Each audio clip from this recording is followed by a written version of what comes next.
Sinong nabunot mo? Jolina.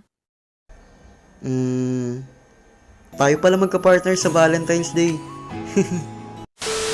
At dumating na nga ang araw ng Valentine's Day party namin nung elementary kami. Sobrang pinagandaan ko yung araw na yun. Syempre, naligo ako para mas lalong mabango. Nagsuot din ako ng magandang damit na babagay sa Valentine's Day party namin. Nabilhan na rin ako ni mama ng rose at Valentine's Day card na ibibigay ko sa partner ko, pero meron ako napansin. Mama, ba't parang plastic tong rose? Wala bang rose na totoong bulaklak? Ano ka ba, Jeff? Mas okay nga yan, di yan nalalanta?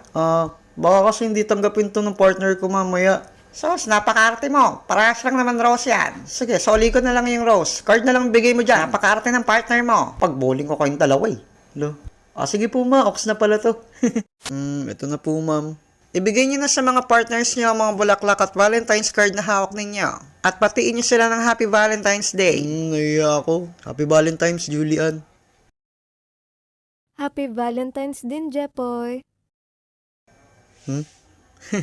Ngayon naman, humarap kayo sa mga partners ninyo. Sa mga girls, ipatong nyo kamay nyo sa magkabilang balikat ng partners nyo. Sa mga boys, hawakan nyo sa magkabilang bewang ang mga partners ninyo. Umpisahan na natin ang sayawan. Nagsimula ng tumugtog ang love song at nagumpisa na kami sumayaw ni Julian ng sweet. Kahit medyo naiilang kami sa isa't isa.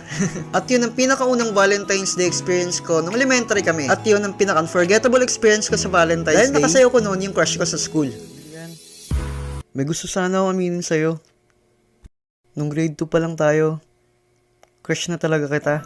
Kahit ngayong grade 4 na tayo, lalo kitang nagugustuhan. Julian, I love you. Pwede ba kita maging girlfriend?